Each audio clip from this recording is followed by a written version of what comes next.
जय श्रीकृष्ण बंधु। ओम श्री परमात्मा नमः। कृष्ण बंदी जगद्गुरु। ये मोर प्रिय भगवान श्रोता बंधुगण, आज पुणी एक छोट प्रयास आरंभ करुँची। परम श्रेष्ठ ग्रंथ, श्रेष्ठ स्वाध्याय कहले अत्युक्त बनाई परम पवित्र श्रीमद् भगवद गीता। आम पूर्वाध्याय शुणी ये सप्तम और अष्टम श्लोक शुणी जेभली भाव दुर्योधन गुरु द्रोणाचार्य को निजर सेना समक्ष सेनार सामर्थ्य विषय कहते। पूर्वर पांडव सेना सामर्थ्य विषय कहते। तेणु सी कहते जे आमर जो कुरुवंशर कुरुक्षेत्र कुरुवंशर पांडव सेना अति बलिष्ठ और साहसी और बड़ धर्मात्मा रही। तेणु आम नवम श्लोक आम शुणा। अन्य च बहवः शूरा मदर्थे त्यक्त जीविता नानाशस्त्र प्रहारणा सर्वे युद्ध विशारदा। अर्थात एम व्यतीत आहरी अनेक सुरवीर अच्छा जो मैंने मोपाई जीवन आशा छाड़ी समस्त अनेक प्रकार अस्त्र शस्त्र चल तथा युद्ध कला अत्यंत चतुर। ये दुर्योधन गुरु द्रोणाचार्य को आहरी भी अनेक कथा कहते जे मोपाई प्राणबली देवा भली अनेक अनेक योद्धा भी अच्छा जहाँकि से अस्त्र शस्त्र भी शिक्षा अस्त्र शस्त्र चालन करे बहुत माहिर। आसन शुणा परम सुंदर गोटी गोटी व्याख्या शुणा। अन्य च बहवः शूरा मर्दथे त्यक्त जीविता। तेणु अन्य च बहवः शूरा मदर्थे त्यक्त जीविता। अर्थात मुझे पर्यंत आम सेनार जो सुरवीर मान नाम कहली से व्यतीत आम सेना वाल्मीकि, शल्य, भगदत्त, जयदत्त प्रभृति बहुत वीर महारथी अच्छा से मोर भलपाई मो सपक्ष युद्ध करने निज जीवन आशा छाड़ी यहाँ आसी मोर विजय निमंते मरीजे पछे युद्ध को युद्ध पछघंच देवे ना। आपण सम्मुखें मुझे प्रति भी कि कृतज्ञता प्रकाश करी। नानाशस्त्र प्रहारणा सर्वे युद्ध विशारदा। ये समस्त अस्त्र द्वारा चालना करा खड्ग, गदा, त्रिशूल आदि नाना प्रकार शस्त्र कलार निपुण और निक्षेप कर छर, तोमर, शक्ति और आदि अस्त्र कलार निपुण। किपर युद्ध करने उचित, क्यों प्रकार क्यों पैंतरार और क्यों शैली युद्ध करने उचित, से किपर सुसज्जित करने उचित, ये सब युद्ध कलार से अति पारंगम और कुशल। किंतु देखा कले कह जो परम ब्रह्म सनातन भगवान श्रीकृष्ण रही सबू कौशल, सबू ज्ञान, सबू बुद्धि, सबू सरसज्जा और समरसज्जा से कौन हुए ना विलीन हो जाए प्रभु शरणाबिंद। प्रभुंर संसार में सब चालाक होती भगवान श्रीकृष्ण। भगवान ठार अधिक चालाक किए ना, भगवान ठार अधिक सामर्थ्यवान किए ना, भगवान ठार अधिक पराक्रम किए ना, भगवान ठार परम योद्धा किए ना। तेणु से परमात्मा भगवान श्रीकृष्ण से समस्त ऊर्धे। तेणु आसन शुणा दुर्योधन कथा शुणा सत्वे दुर्योधन किसी न कह निज चतुरता विफल होबार जाणी दुर्योधन मन जहाँ विचार है आसला संजय निम्न श्लोक कहते। ये दुर्योधन अनेक प्रकार कथा बुझाऊँ क्या गुरु द्रोणाचार्य।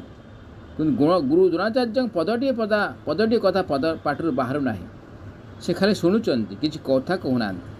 ये देखिले दुर्योधन जो मुझे अनेक किसी कथा कहली तथा गुरु द्रोणाचार्य कहीं तो किसी कहूना। तेणु एक कथा संजय कहते अपर्याप्तं तदस्माकं बलं भीष्म विरक्षितं पर्याप्तं द्विदो मेतेषा बलं भीमा विरक्षितम्। अर्थात द्रोणाचार्य निरबल होता देखी दुर्योधन भाविले जे प्रकृति में आमर से ही सेना पांडवों पर विजय लाभ कर पर्याप्त असमर्थ, कारण ताहार सरकंक्ष होती उभयपक्षर समर्थक भीष्म। मात्र यही पांडवों सेना आम उपर विजय लाभ कर पर्याप्त समर्थ, कारण यह सरकंक्ष सेना निज सेनार समर्थक भीमसेन। अपर्याप्तं तदास्माकं बल भीष्मा विरक्षितम्। अर्थात अधर्म अर्थात अन्याय जो दुर्योधन मन में भय सृष्टि से निज सेना विषय चिंता करुँचे जे आम सेना विशाल होइथिले मध्य अर्थात पांडव सेना को अपेक्षा 4 अक्षुणी अधिक होइथिले मध्य पांडवों उपरे विजय प्राप्त करिबारे से तो असमर्थ। कारण आम सेना मतभेद रही किंतु पांडव सेना परी आम सेना से एकता ना। ये कहबार होची जे ये कह जाउची जे दुर्योधन किभली भाव भय करुचंती कहीं से अन्यार साथी देइचंती अन्यार आश्रय नहीं तेणु मन भर भय सदप्रभुता आसी जाउची। तेणु ये कह जाउची दुर्योधन को अनेक दुर्योधन गुरु द्रोणाचार्य को अनेक कहते कि मन भर भय रही कहीं आम सेनार एकता ना कि पांडव सेना एकता रही तेणुक से युद्ध जीतिजे मन भर भय अच्छी। व्यास प्रदत्त दिव्यदृष्टि द्वारा संजय सैनिक मानक मनोगत कथा गुड़ को जानवर समर्थ थे।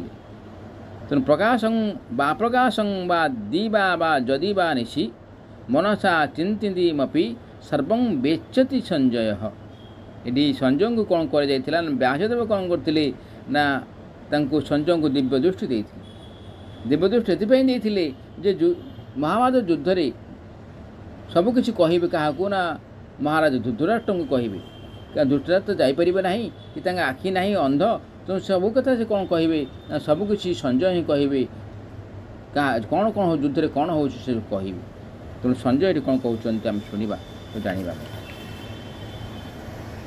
निर्भयता निशक ये कह जे पांडवों सेना परी आम सेना से एकता व संगठन निर्भयता और निसंकोचता ना।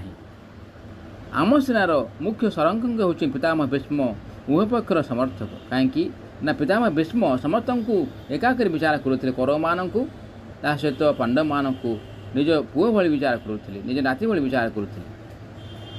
तेणु अर्थात अंतर कौरव और पांडव को उभय प्रति समर्थन रही से श्रीकृष्ण बड़ भक्त से श्रीकृष्ण बड़ भक्त अटंती हृदय में युधिष्ठिर प्रति अत्यंत आदर भाव रही अर्जुन प्रति अर्जुन प्रति बहुत स्नेह अच्छी से आम पक्षे थाई पांडव मानकर मंगल चाहती से भीष्म आम सेनार मुख्य सेनापति एपरी स्थिति आम सेना पांडव सेना को सम्मुखीक सम्मुखीन होगापी समर्थ होगा किपर हो पार ना।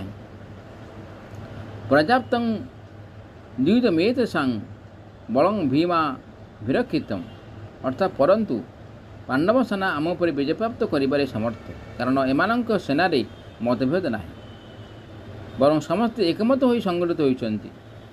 जो भीमसेन पिला बेलू मत हराई आसी से यही सेनारे सरंक्षक बा से यही सेनार मुख्य नायक से एकुटिया मो सहित मो 100 भाई को मारिबा पई प्रतिज्ञा करिछि अर्थात से आमको विनाश करने बद्ध परिकर रही तार शरीर वज्र परी शक्त ताकू विष पियाई तथापि से मला ना।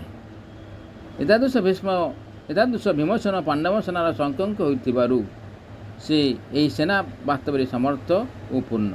ये कह जे दुर्योधन पिला दिन भीम प्रति असह्य भाव रही तेणु से अनेक थर से सहित अनेक थर दुर्योधन भीम सहित युद्ध कर भीम सहित परास्त कर तेणु कूटचक्रांत करी दुर्योधन कौन कर विष लड़ू खुआई दे भीम को किंतु विष लड़ू खाई सारा भी भीम बंची रही कहीं ना भीम को कौन कले विष लड़ू खुआई कि समुद्र में पकईदे नदी में पकईदे नदी था जो साप मैंने कौन कले मैंने दंशन करने आसला सब विष गुड़ाक टाणीदे तेणु ताफल कौन कला ना से भीम कौन कले ना भितर विष गुड़ाक सब पलैगला भीम भल हो गला तेणु भीम विष खाई से बंची जाइए। सन्देह हो पारे जे सेनापति पद में भीष्म नियुक्त होइथिबारु निज सेनार सरकंक हिसाब से दुर्योधन नाम कहले मात्र भीमसेन तो पांडवांकर सेनापति नथिले पुणी पांडव सेनार सरकंक हिसाब से से भीम नाम कहीं कहले। यार समाधान है दुर्योधन ए सेनापति कथा चिंता करूना बरं दुई सेना मध्य कहार शक्ति अधिक से विषय चिंता करुँच। प्रथम दुर्योधन भीमंकर शक्ति और बलवत्तार प्रभाव पड़ी तेणु से पांडव सेनार सरकंक हिसाब से भीमंकर नाम कहते। ବିଶେଷ କଥନ ଆମେ ଶୁଣିବା। ଅର୍ଜୁନ କୌରବସେନାକୁ ଦେଖି କାହାରି ପାଖକୁ ନ ଯାଇ ହାତରେ ଧନୁ ଉଠାଇଲେ, କିନ୍ତୁ ଦୁର୍ଯ୍ୟୋଧନ ପାଣ୍ଡବ ସେନାକୁ ଦେଖି ଦ୍ରୋଣାଚାର୍ଯ୍ୟଙ୍କ ପାଖକୁ ଗଲେ ଓ ବ୍ୟୂହ ରଚନା ଯୁକ୍ତ ପାଣ୍ଡବ ସେନାକୁ ଦେଖିବା ପାଇଁ କହିଲେ। ଏଥିରେ ପ୍ରମାଣିତ ହେଉଛି ଯେ ଦୁର୍ଯ୍ୟୋଧନଙ୍କ ହୃଦୟରେ ଭୟ ଥିଲା। ଭିତରେ ଭୟ ଥିବା ସତ୍ତ୍ୱେ ସେ ଚତୁରତାର ସହ ଦ୍ରୋଣାଚାର୍ଯ୍ୟଙ୍କୁ ପ୍ରସନ୍ନ କରିବାକୁ ଚାହୁଁଛନ୍ତି। କିନ୍ତୁ କୌରବ ସେନାର ଶଙ୍ଖ ଆଦି ବାଦ୍ୟ ବାଜିବା ସତ୍ତ୍ୱେ ପାଣ୍ଡବ ସେନା ଉପରେ ତାହାର କୌଣସି ପ୍ରଭାବ ପଡ଼ିଲା ନାହିଁ।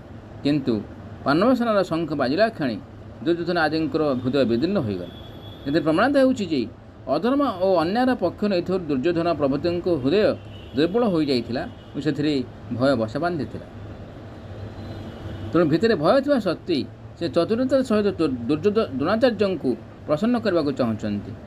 ତାଙ୍କୁ ପାଣ୍ଡବଙ୍କ ବିରୋଧରେ ପ୍ରବର୍ତ୍ତାଇବା ପାଇଁ ଚାହୁଁଛନ୍ତି।